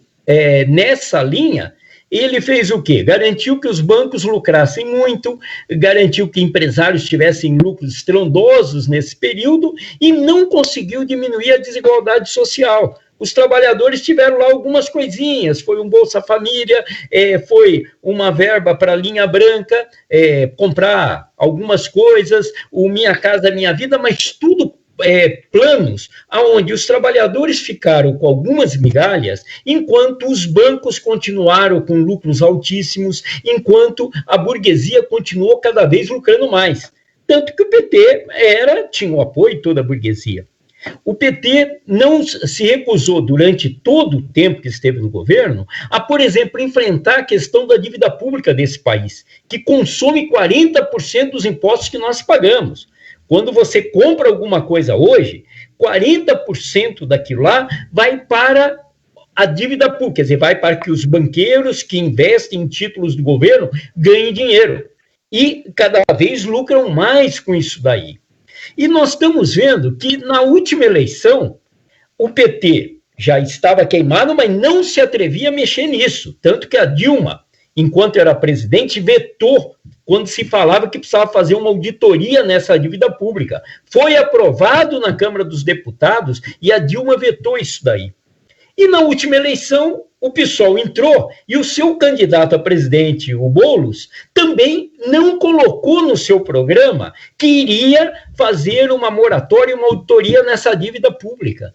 Quer dizer, acaba sendo, nós temos aí o PT, que na verdade, durante todo esse período, não apresentou grandes mudanças para esse país, manteve o que a burguesia queria durante todo esse período, não entrou para questionar aquilo no que o capitalismo está fazendo aqui no país, não tentou uma política popular, e a gente vê depois o PSOL que discorda do PT, mas seguindo, parece, para querer ser um novo PT, porque não pega as propostas e não coloca no seu programa as propostas de fundo que podem mudar realmente e mexer com o capitalismo.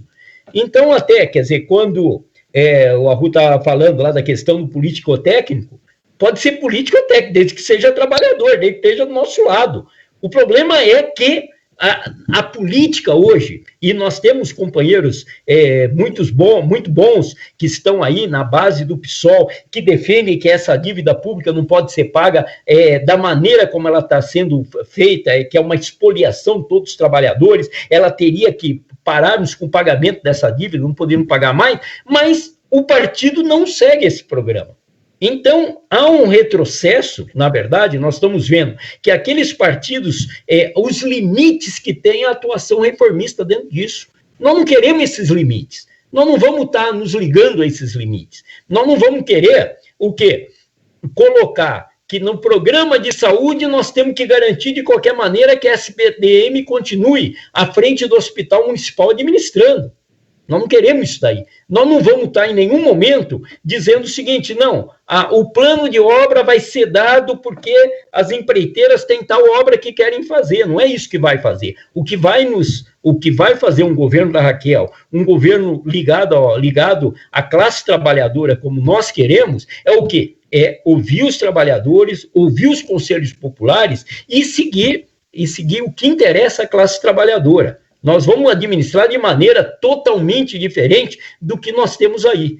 E, como nós falamos, se você tem uma Câmara Municipal eleita por interesses outros que não são da população, como a gente tem acompanhado nessa Câmara Municipal, os conselhos populares podem se contrapor a isso. E aí nós temos que governar, não apoiado em vereadores, mas apoiado em conselhos populares, que é muito mais importante para a gente ter um governo popular. Obrigada, Gradella. Gente, realmente a nossa entrevista de hoje foi muito boa, temos tema para fazer os debates. Eu gostaria de, nós infelizmente tem que ir aqui para as considerações finais. Então, eu gostaria eu vou pedir aqui que vocês, então, já possam ir encerrando, se despedindo e fazendo as considerações finais, despedindo dos nossos internautas. Vou começar vamos começar com a Larissa, pode ser? Larissa, depois o Toninho, a Raquel e o último fala Gradella, porque ele também falou agora há pouco. Então, começamos com a Larissa, suas considerações finais. Bom, primeiro, muito obrigada pelo convite, pela participação nesse debate, foi muito bom, sempre muito construtiva a discussão, e reforçar os companheiros que estão acompanhando a gente a vir construir com a gente o programa para São José, né? Para que tenha espaço para a juventude. Hoje, a cada ano que passa, sair do bairro e chegar no centro fica cada vez mais caro, na medida em que a precarização no ônibus diminui ainda proporcionalmente a que o preço da passagem aumenta. Então, vamos discutir isso, vamos refletir sobre o que está errado na cidade, vamos construir junto um projeto não só para a juventude, mas para a classe operária de todo o município, né? Então, vem construir com a gente, pensar um programa para as eleições junto com o PSTU, junto com a juventude, junto com o Rebeldia, junto com todos nós aqui. Muito obrigada a todo mundo que participou e boa noite. Toninho, por favor. Eu também quero agradecer o convite e dizer que toda vez que me convida, que eu participo de uma live, eu sempre aprendo. A gente sempre aprende aqui nas discussões que se tem. Aliás, até convidar os internautas, se você perdeu alguma live nossa do passado aí, elas estão no YouTube, da questão das mulheres na pandemia, questão racial, várias outras lives que tiveram, aliás, sobre os aplicativos, né, a questão do pessoal precarizado e tal. Acho que essa é bastante importante para acompanhar, para ver, são realmente boas lives. Eu queria agradecer, Ana, mas eu não poderia deixar de falar sobre a que você chamou de Revolução Solidária, que é essa proposta que inventaram em São Paulo, uma peça de propaganda criada pelos marqueteiros, pelo marqueteiro, chamado Revolução Solidária. Acho que o Gradella falou um pouco isso, a Larissa também, mas o termo revolução, eles acabam sendo adaptados, as pessoas se apropriam de um termo desse para fazer uma outra coisa, desde da chamada Revolução Bolivariana na Venezuela, que é aquela desgraceira que está lá, que de socialismo não tem absolutamente nada, e outros exemplos nós podemos ver no mundo. Em São Paulo, eu não sei se todo o PSOL, mas pelo menos em São Paulo, a candidatura pega essa história da Revolução Solidária. Que Revolução Solidária? É como se a responsabilidade da vida que nós vivemos hoje fosse do povo. A solidariedade é um dos sentimentos mais bonitos da humanidade. Eu sempre disse isso, uma coisa que me emociona sempre, a solidariedade entre as pessoas. Agora, Que solidariedade? Ele vai convencer os grandes bancos a não ter mais lucro? Ele vai convencer os grandes empresários a não explorar mais os trabalhadores, a ser solidário com os trabalhadores? Isso é uma mentira, é uma farsa, é uma brincadeira, é uma peça apenas de campanha. Eu, quando vejo, já até tive a oportunidade de falar isso em outra live, a Revolução Solidária que ele fala é como faz o presidente da Vale, que é responsável pelo Brumadinho, que aconteceu em Brumadinho, na questão de matar tantas pessoas, a questão ecológica que colocou lá, ele chega agora, ele pode dar $1 milhão para a questão da pandemia, ou os bancos, ou o Itaú, depois de ter 28 bilhões de lucro, ele dá $1 milhão para comprar cesta básica na pandemia. Isso que é a Revolução Solidária? Que é a Revolução Solidária? Então, uma piada, uma mentira, uma farsa, o que eles fazem. Agora, como campanha de marketing, pode ser, eles vão fazer uma grande campanha, porque infelizmente, é isso que é o PSOL. Eu sei que muitos que estão nos assistindo podem até ter uma certa simpatia, não tem nenhum problema, mas é um engodo, é uma mentira. Porque, na verdade, o PSOL, o que é? É o genérico do PT. É a segunda linha do PT. Se você votar no PSOL, você vai estar votando na linha do PT, não tenha dúvida disso, porque é assim, tanto é o Boulos já se colocou à disposição, o Boulos responde diretamente ao Lula. Aliás, a vice, Erundina, nós temos que respeitar pela idade e tal, mas a Erundina já foi prefeita de São Paulo, aliás, que fez desocupação. A Erundina foi ministra do Itamar, a Erundina foi andar por vários partidos, eu acho que o último que ela estava era no PSB, e depois foi para o PSOL.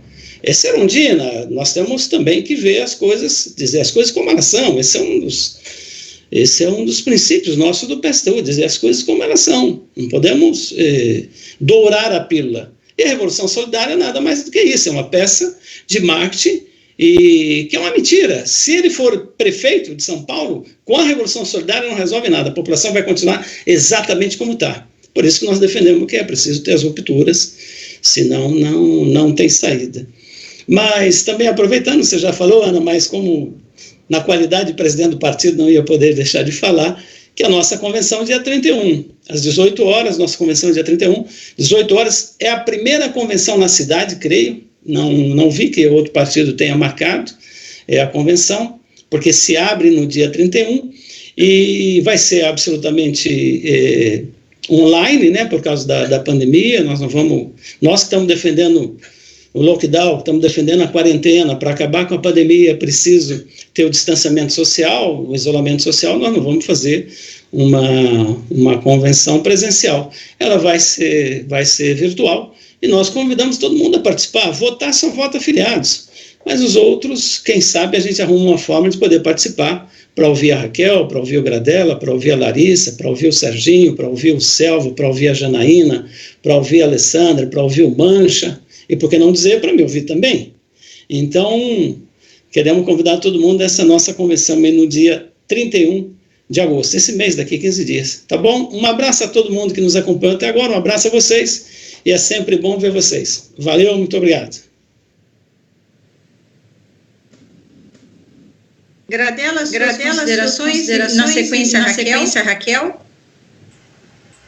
Sim, eu também gostaria aí de me despedir, agradecendo aí aqueles que participaram aqui dessa live. Acho que é importante sempre que a gente tenha espaço para divulgar as propostas que estão colocadas aí, e vocês e todos nós estamos cansados de ouvir aquela velha máxima que é colocada depois que passa cada eleição. O cara foi eleito e depois ele mudou, ele ficou diferente, ele já não é mais o mesmo. Olha, com o PSTU isso aí não acontece. A proposta que os candidatos do PSTU vão defender dentro do parlamento, se eleitos, ou dentro da prefeitura, se elegermos a Raquel, será a proposta que vai ser apresentada pelo partido durante o programa. Os nossos parlamentares não terão lá um mandato para falar o seguinte: bom, eu sou agora o vereador, então eu vou poder colocar minha mulher, minha prima, minha sobrinha e mais não sei quem para trabalhar lá no parlamento. Não, nada disso. as pessoas que serão colocadas lá serão aquelas indicadas pelo partido, as que melhores auxiliem para que a gente tenha um mandato voltado à classe trabalhadora. O salário também dos companheiros eleitos, seja lá o Toninho, o Selva, a Janaína, o Serginho, a Larissa, Alessandro, eu, qualquer um dos nossos candidatos a vereador, não será o do vereador. Nós não queremos que o parlamento vire um meio de vida, um meio de subir na vida das pessoas. O parlamento é uma tarefa que essa pessoa vai cumprir durante um período, representando as posições do partido. Depois disso, o partido pode indicar outras pessoas que irão representá-lo, os melhores militantes, para representá-lo naquele momento. E, portanto, quer dizer, os nossos vereadores não estarão entre aqueles que, quando vem aumento de vereadores, se calam, né? Ou não falam, ou não vão lá, não se contrapõe a isso. Por quê?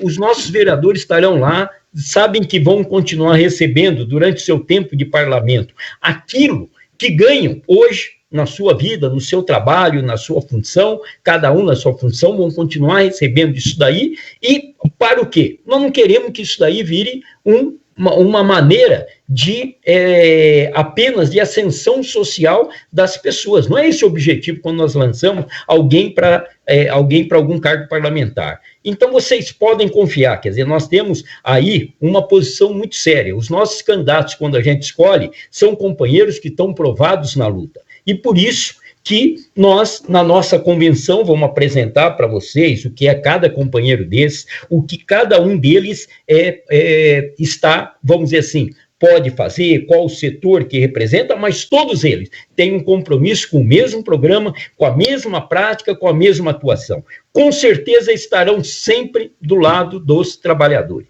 Essa daí é a posição que garante que esses nomes que nós escolhemos são companheiros já comprovados no processo de luta que tem a classe trabalhadora.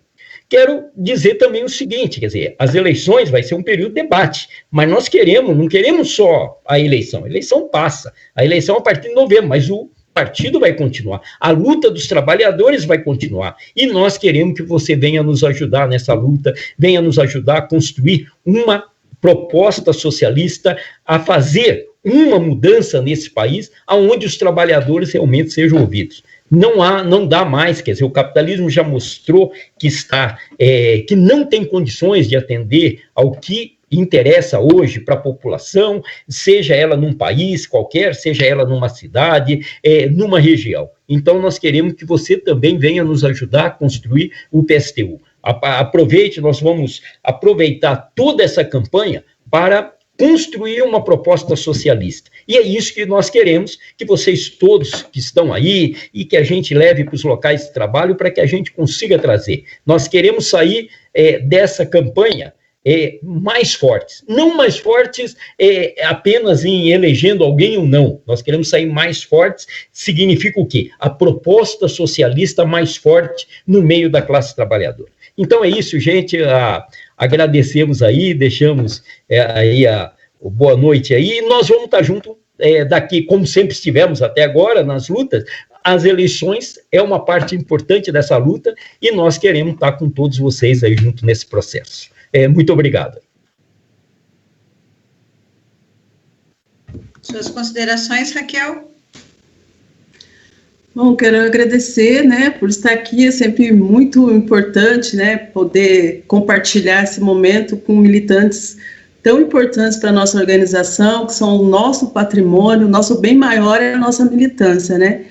E agradecer também a todos que nos acompanharam até agora, nesta live, nesse debate, que também é muito importante, e dizer que é para isso que o PSTU existe, né, para fomentar essas discussões interessantes, né, de desmistificar o que significa o parlamento, né, e seguir construindo uma outra sociedade, né, uma sociedade socialista junto com os trabalhadores, né, e que a gente quer construir um mandato, né, popular junto com os trabalhadores, discutir uma outra sociedade, porque o capitalismo, ele não nos serve e não existe maneira de reformá-lo, é impossível, para que de fato a gente tenha vida plena, com com salário, com saúde, com igualdade, é só numa sociedade socialista, né? E a gente convida vocês a vir participar desse projeto junto conosco, aí, não só agora nas eleições, mas que a gente possa discutir futuramente, né? E discutir o futuro, né, não só de São José, mas do país todo, que está sofrendo tanto com essa desgraça da pandemia, né? Que tem entristecido milhares de famílias todos os dias, né? E que os governos, os patrões estão se utilizando da nossa tristeza para nos explorar, para retirar nossos direitos, e a gente não pode deixar. E venha construir conosco, né? Venha participar das propostas do PSTU, né? Venha nos ajudar financeiramente, porque a gente precisa manter a nossa independência financeira, venha ajudar a construir propostas que, de fato, atendam às necessidades de quem precisa. Muito obrigado, boa noite, um beijo a todos e até a próxima.